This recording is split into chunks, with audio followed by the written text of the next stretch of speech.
Okay, so maayong gabi no sa tanan mga kabalaod. Balik na tapod karon sa ato ang live no kabalaod vlog no kay medyo mala na tay klase no.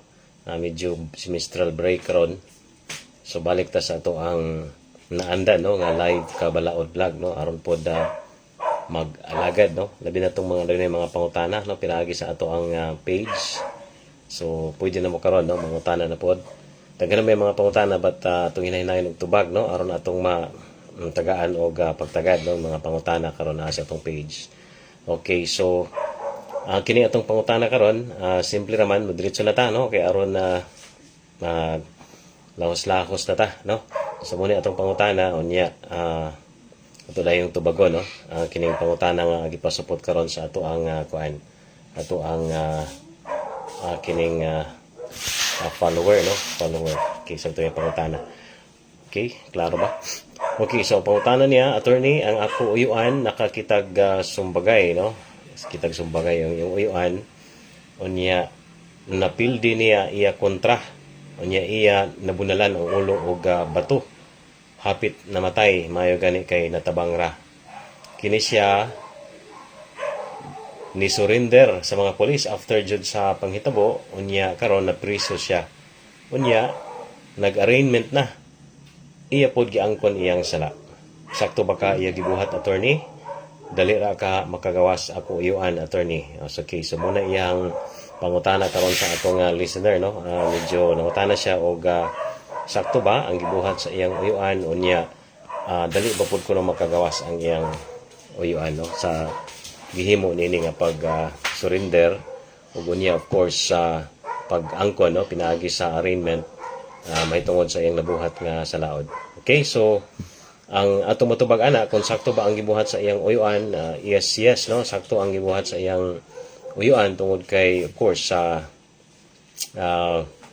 ni surrender man siya unya sakto pa gyud ang gibuhat sa iyang uyuan tungod kay giangkon pud niya ang iyang sala no pinaagi sa arraignment no. So mo kini ang duha ka mga sakto nga gibuhat sa iyang uyuan sa nahimo niya nga krimen no. Ang gipakasaka nga kaso ani isa frustrated murder man no, frustrated murder. So kining frustrated murder karon nga giatubang nga kaso sa iyang uyuan mahimo ni nga kanabang magamay-gamay na lang gyud ang sentensya tungod sa iyang gihimo no. Again una gihimo niya ang duha ka mga gitawag nato sa balaod bang mitigating circumstances no mitigating circumstances unsa maning mitigating circumstances mo ni ang mga circumstansya no nga makapamubo no sa sentensya no or penalty sa usa ka kriminal no sa usa ka kriminal tungod sa iyang mga gihimo sa ato karong follower duha ang gihimo no sa iyahang uyuan nga makapamitigate no makapaubos sa penalty nga iyang atubangon. Ang una katong gitawag niya nga atong gitawag nato nga voluntary surrender unya ang katong ikaduha dayon is voluntary confession of guilt no. Again duha ka mga mitigating circumstance ang gihimo karon sa iyahang uyuan nga makapaubos no sa iyahang sentensya kon penalty no sa iyang kaso. Ang una, ang gitawag nato ba nga voluntary surrender o ang ikaduha ang voluntary confession of guilt no. So aron ang voluntary surrender no ma-appreciate kini siya kining voluntary surrender nga mitigating circumstance ma-appreciate kini siya sa korte no diha sa pagdesisyon sa kaso dunay tulo ka mga requisitos no nga angay nato nga masunod no kung makaingon ta nga dunay voluntary surrender nga nahitabo.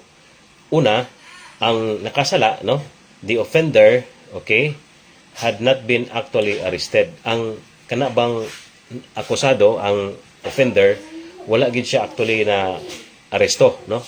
Wala siya na aresto. Ang iyang gibuhat is ikaduha, ni surrender siya sa person in authority. So una, the offender had not been actually arrested. Unya ang ikaduha nga iyang gibuhat is the offender surrendered himself to a person in authority. Munang ikaduha. Unyang ikatulo dayon is the surrender was voluntary. Meaning, ang iyang pag-surrender dito sa person in authority, like for example sa police, no, like for example sa mayor, no, for example sa barangay captain, mga person in authority, then ang iyang gihimo pag surrender to voluntary, then ma-appreciate ni siya nga mitigating circumstances. Ang tawag is voluntary surrender, no.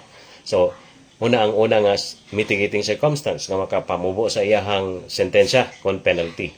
Ang ikaduha dayon nga mitigating circumstance katong atong ingnon nga voluntary confession of guilt, no, voluntary confession of guilt. So unsa man kining kuan, by the way ato lang hisgutan, no, giunsa man niya pag voluntary surrender kani iyang uyuan.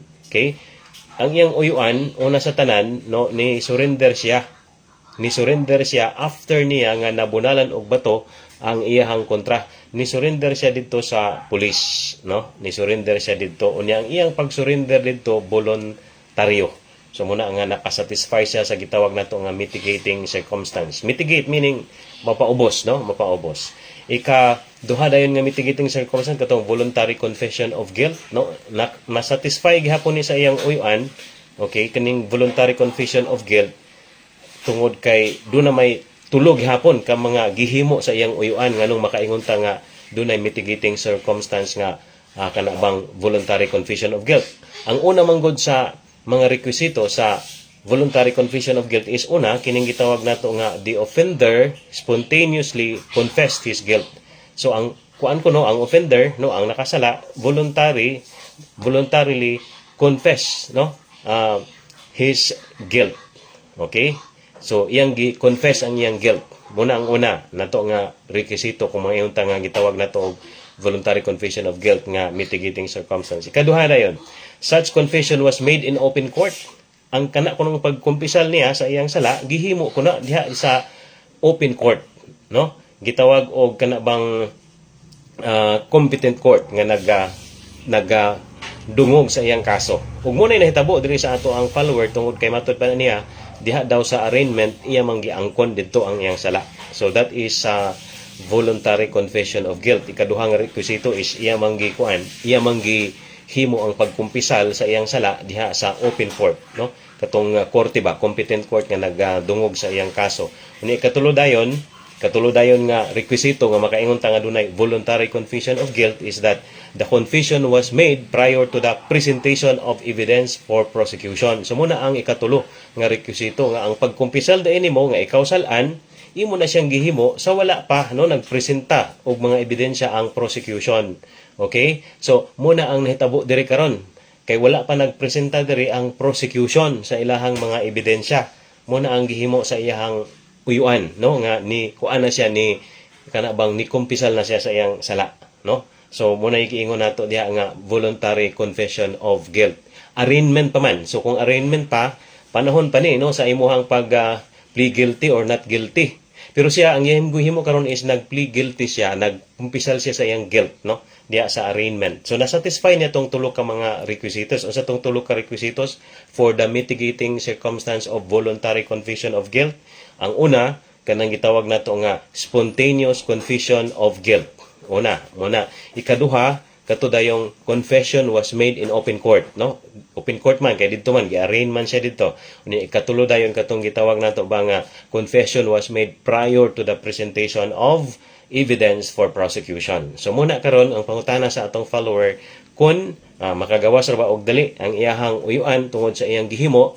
Ang atong tubag is yes, tungod kay doon na may mga mitigating circumstances nga ma-appreciate nato tungod sa iyang gibuhat nga una pag-surrender, which is voluntary surrender o sa kana ka mitigating circumstance. Ikaduha dayon voluntary confession of guilt. So I hope nga nasabtan ang ato karon nga live kabalaod vlog na kung doon na kamoy susama ani nga panghitabo usab sa inyong kinabuhi, inyong mga paryente naka-experience og susama nga legal nga problema. I hope no nga katabang ta tungod kay mo kana ang makapadali pod, no, sa iyahang kahimtang diha sa bilangguan. No, sahay man gud is makakita kita og problema, legal problema lagi na sa tabo karon sa imong uyuhan nga nakapagsumbagay, no, sa iyahang siguro kaila ra pud ni gunya na balhog na noon siya sa bilangguan. Okay? So mo lang kana mga kabalaod, no, ang ato ang ma-share ni karong gabi una og sa sunod na pud nga gabi ato na pud nga iskutan ang mga lain pang pangutana sa atong mga followers. Sa dili pa nato dili pa ta mo babay, no, ato sang i-greet no kining kuan ka nato karon, message ka nato no. Kin Castle ingon siya, good evening sir, God bless you sir. Okay, God bless po no atong estudyante kini sa COC. Maayong gabi kaninyo atong mga estudyante. Unya ang ako sang kuan no kababata associate Nunez Ondo nag-ingon po siya, maayong gabi kuya attorney. Okay, so maayong gabi sa dihagang no og sa imong pamilya og sa tanan no nga nagsunod sa ato ang programa. Balik na punta sa atong live kabalaod vlog tungod kay medyo dili naman kita busy sa matag gabi nahuman na mo pud ato ang semester sa COC no. So balik ta sa ato ang pagtagad no sa mga legal nga mga questions para sa general information sa mga atong kaigsuonan nga nanginahanglan niini. Mayong gabi kaninyong tanan o God bless kanatong tanan.